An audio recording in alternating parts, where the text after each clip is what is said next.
There are different things that DJs value when it comes to DJ controllers and all-in-one systems, but a universally praised trait is convenience. And the PRIME Go by Denon DJ is the ultimate in convenience. It's a no-frills, standalone, 2-channel DJ system that runs Engine OS. It has all the basics that you need for mixing: hot cues, effects, EQs and filters, even Wi-Fi streaming, in an easy-to-carry package. But the real standout feature of the PRIME Go is its 4-hour battery. So this allows you to pop on some headphones and bring it with you on a train, plane, or automobile. Or on a family vacation like I did a few months back, where I used this PRIME Go to teach my stepdaughter the basics of DJing. And because of the convenient size and weight, it was really easy to fit in the car, so it was a no-brainer. And today I'm going to share my experience with the PRIME Go, talk about all its features, and help you figure out if it's the right DJ system for you. And if you think that it is, head on over to the DJHookup.com and order yours today. That's where this one's from, as they're our preferred DJ hardware provider. The DJ Hookup is the highest rated DJ retailer online, offering 6-month, 0% financing and free shipping. Head on over to the website, get in the chat bar, and ask them about the PRIME Go, and tell them Passionate DJ sent you. Yeah, you gotta love something this convenient. I feel so untethered. It's just such an easy thing to pick up and toss around, and that's really the whole point of the PRIME Go. Now, the 4-hour battery life, obviously, is what enables its extreme portability, which enables you to do things like maybe take it with you to a hotel room, or even just to your bedroom or to your desk or wherever, and do stuff like track prep, or previewing tracks and doing test mixes, or recording sets, things like that.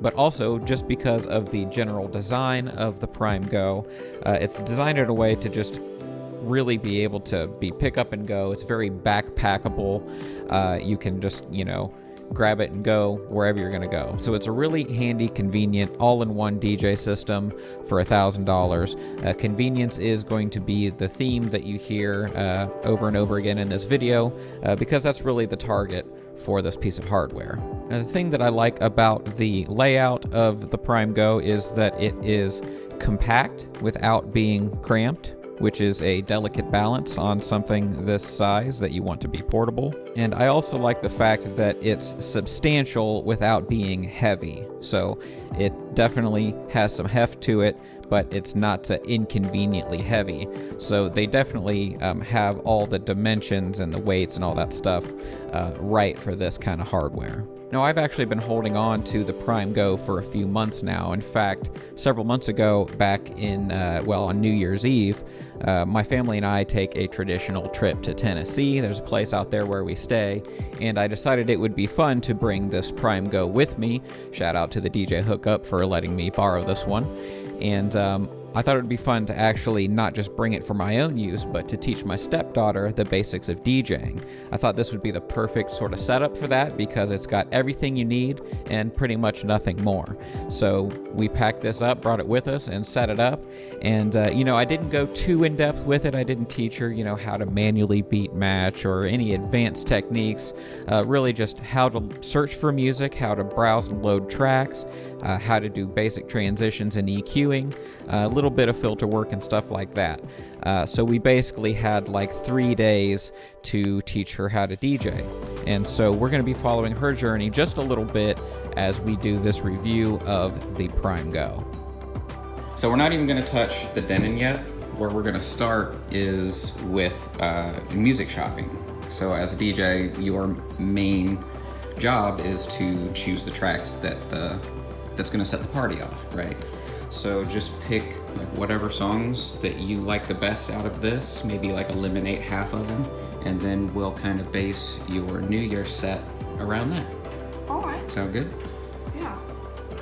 Now, as DJ Starlight, as we like to call her, finishes her music shopping, learns some basics, and plans her set, we're going to go ahead and cut back to the studio and talk in depth about the PRIME Go. Now later on, we'll come back and see how she's doing, and see if the PRIME Go is intuitive enough to teach someone completely green how to DJ on it. Okay, so here we are looking at the top of the Prime Go, and just some general comments about the layout.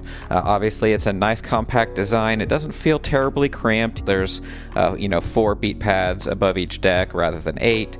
With the 2 channels, there's not a whole lot to get in your way, so it's pretty well spaced out. The only thing you'll notice, obviously, is that these jog wheels are pretty small, so this isn't going to be ideal for like scratching or any kind of heavy juggling work or something like that.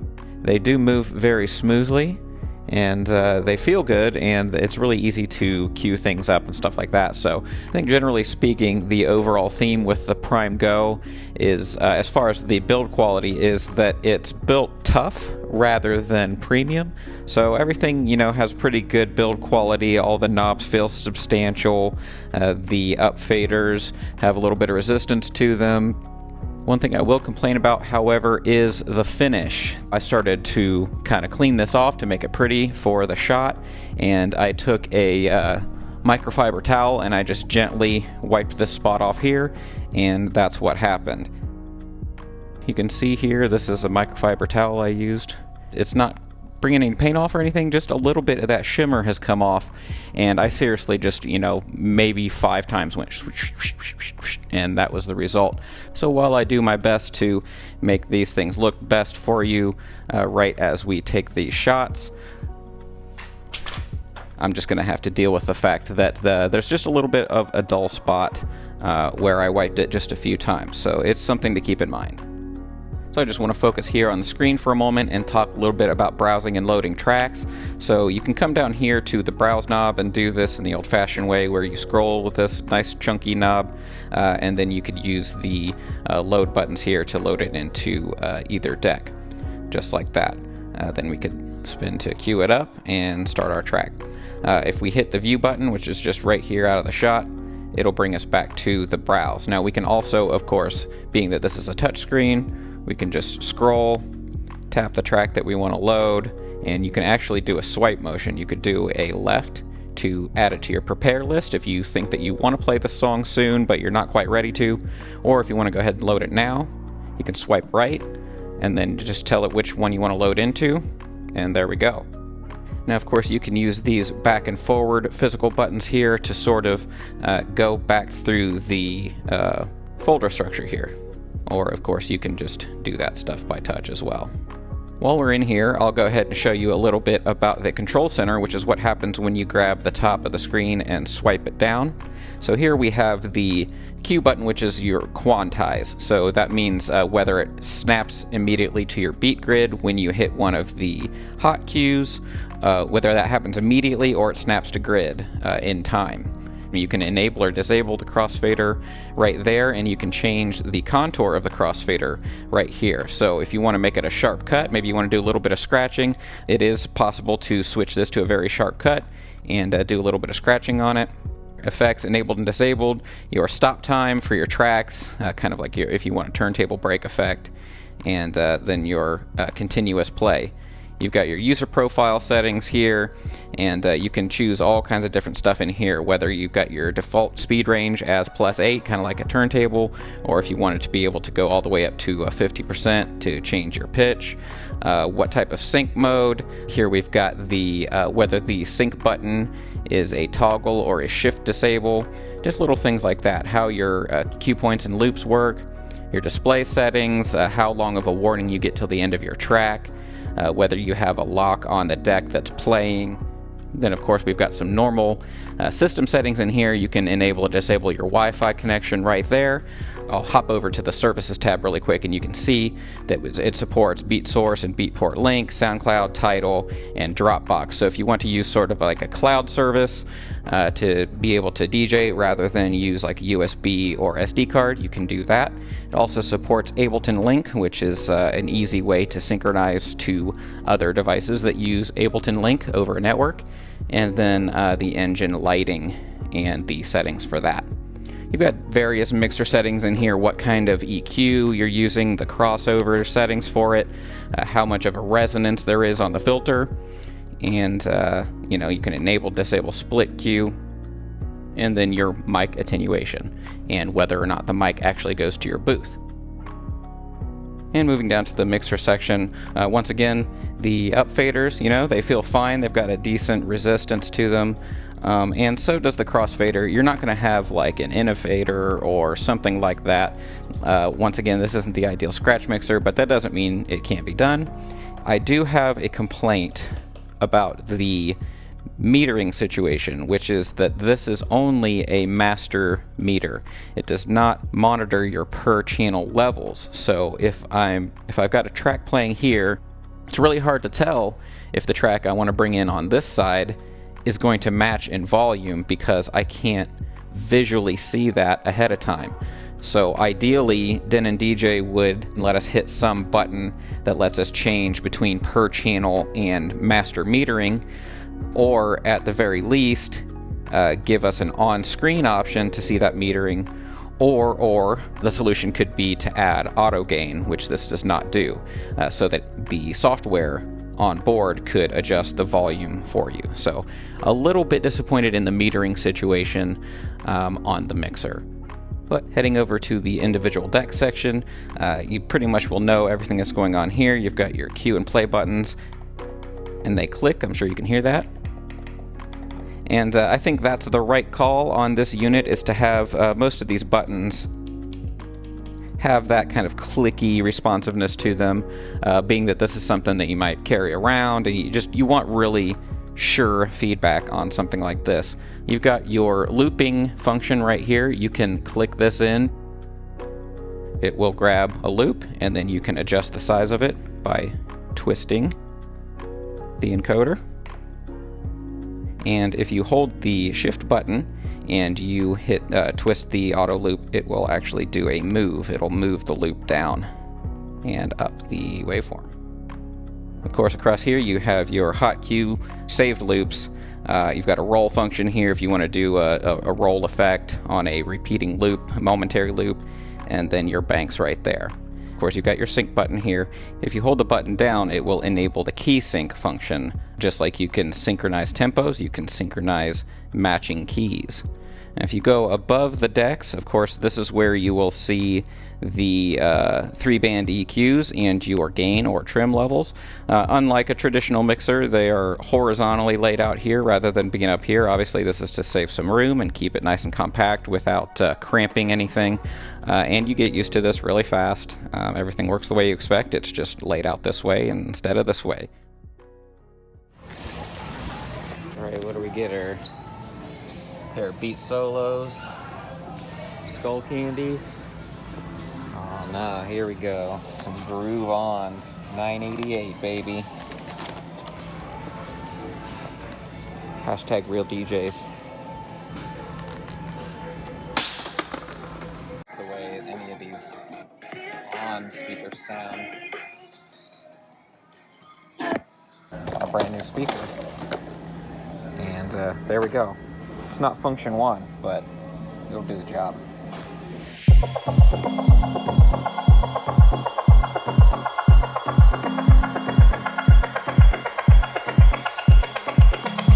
Here you select the effects, here you select the time and parameters of the effects, and then here you select the level of effects. And then over here you decide if you're applying those effects to channel 1 on the left or channel 2 on the right. Then over here you've got your sweep effects.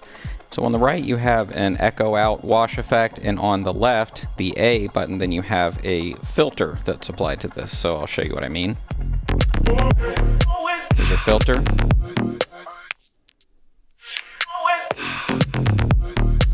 Once again, we can set the resonance of that filter, that squelchiness, in the menu.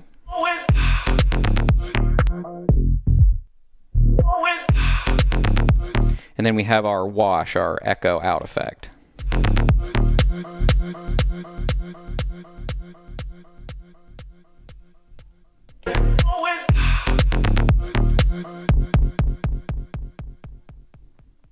Now, if you were to select any of these effects up here, you'll see them pop up on the screen here as I twist. Let's grab an echo really quick.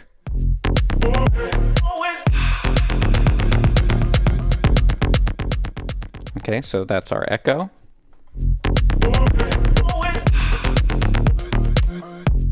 Here's a delay.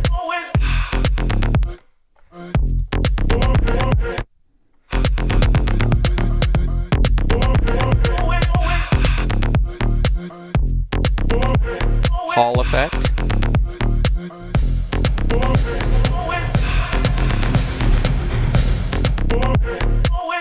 Ping pong.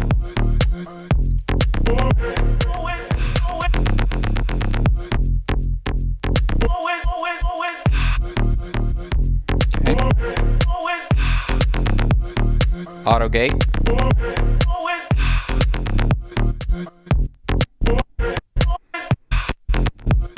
Flanger.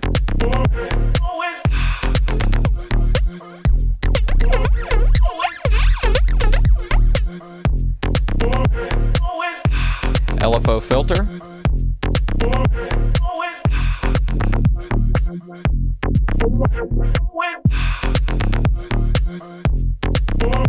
Phaser.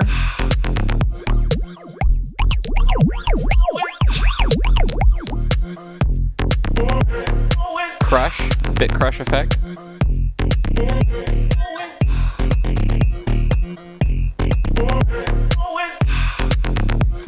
A roll.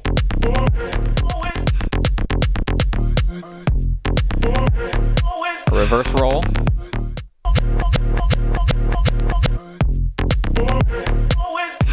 A scratch.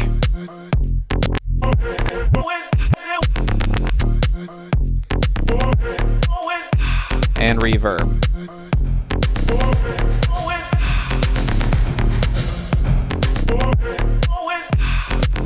Now, as you select these different effects, you'll notice that there's a middle section here where you can select the beats, you know, the tempo that's applying the effect to. If you click it in, it will change to if there's a second parameter. So let's see, like here on echo, if you click it in, it changes over to feedback, and then we can change the amount of feedback in that echo.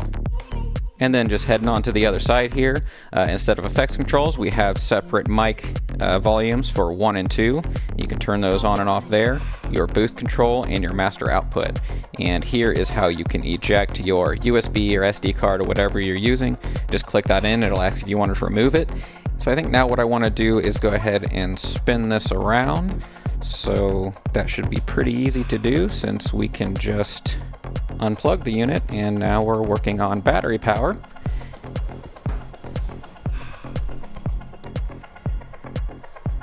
Here on the very left side, you'll see a Kensington lock slot, which you can use to secure this to a surface if you want. You've got your balanced XLR left and right outputs there. You've got a stereo mono selection right here on the back. You can just flick that switch and you're good to go. Here you've got your master unbalanced output, your RCAs, and then your separate booth output. Here you've got actually an auxiliary input. So this can be any type of analog source like your phone, or I don't know, if somebody hands you an old Game Boy Pocket and says, hey, can you play the old Tetris music? That stuff slaps. And you can do that.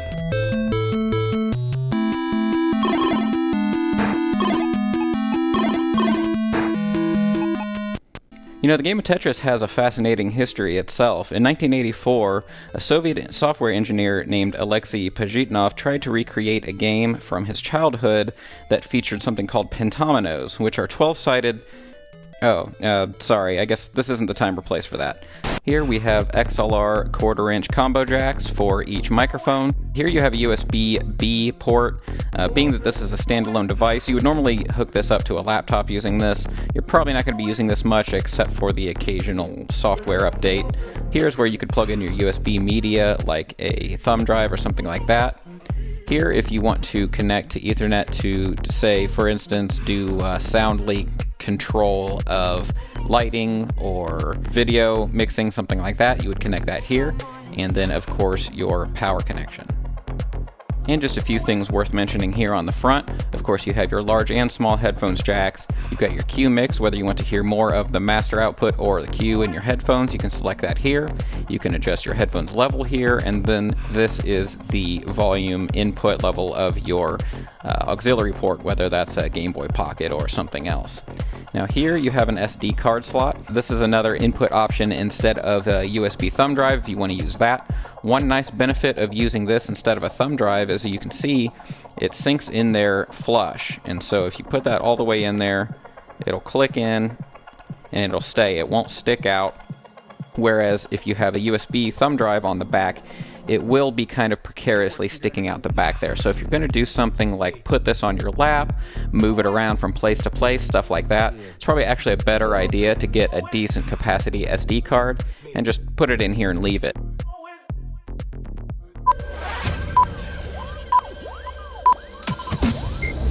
Ladies and gentlemen, good evening. Welcome to New Year's Eve 2022. Initiate countdown protocol.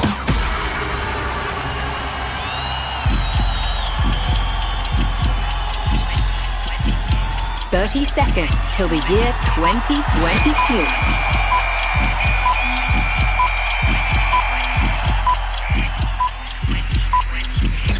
Get ready for 2022. 10, 9, 8, 7, 6, 5, 4, 3, 2, 1. Ladies and gentlemen, welcome to the year 2022. Have a happy new year.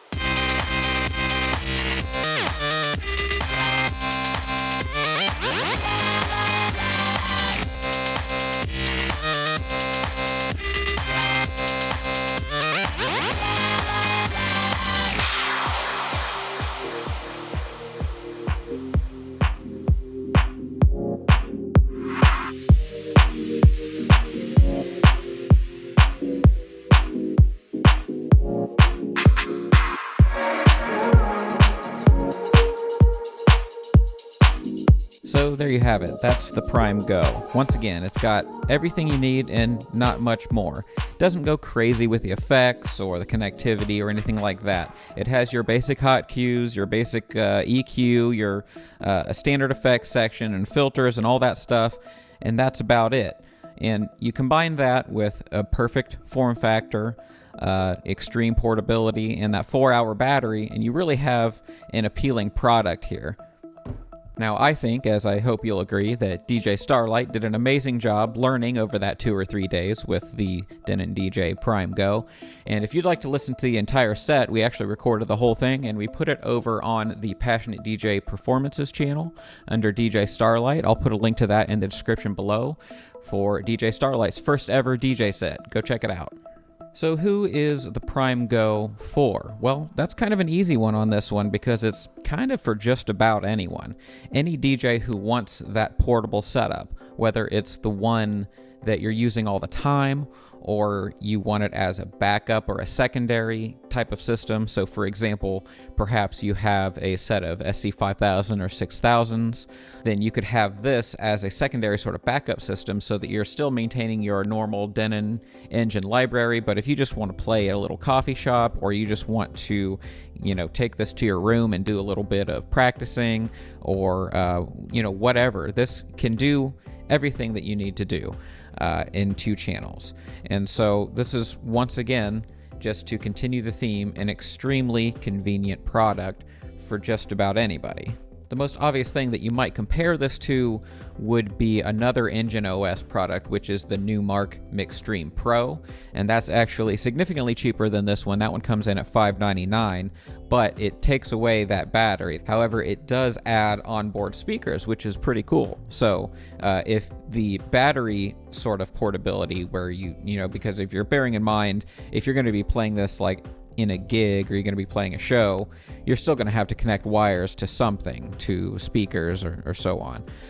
So if that sort of portability isn't important to you, but having onboard monitor speakers sounds appealing in some situations, then the Numark does a lot of what this does for several $100s cheaper. But if you'd like to know how this compares to basically every other all-in-one DJ system on the market right now, I have another link in the description below that points to my guide to standalone all-in-one DJ systems. So we'll talk about this, the Numark, the other Denon Prime systems, and then the competition from Pioneer, and then that way you can make a decision based on your needs. But thank you so much, folks, for watching this review of the Prime Go. Shout out to DJ Starlight for her help with this review. Thank you so much. Appreciate you. Shout out to the DJ Hookup once again for letting me borrow this unit for a couple of months. The DJ Hookup is the highest rated DJ retailer online. They are our preferred hardware provider for DJ gear, so head on over there if you think the Prime Go is right for you. Get in that chat bar, tell them that David from Passionate DJ sent you, and we'll see you next time right here on Passionate DJ. Like and subscribe.